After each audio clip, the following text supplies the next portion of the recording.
How to add moderators on TikTok Live. Hi everyone, I'm here to assist you today without any delay. Let's jump right in.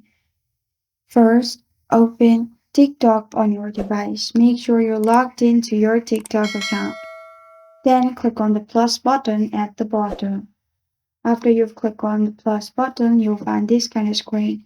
In here at the bottom, click on Live. After you've clicked on Live at the bottom, on the right side, click on Settings. After you click on Settings, in here click on Moderators, which is the first option.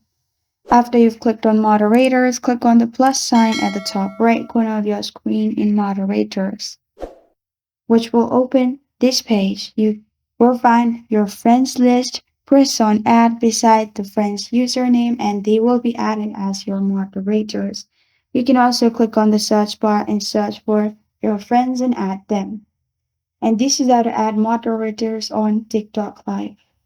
Thank you for joining me today. If this video helps you out, please leave a like and subscribe for more. Got a question or want to suggest a topic? Comment below. Thank you for watching.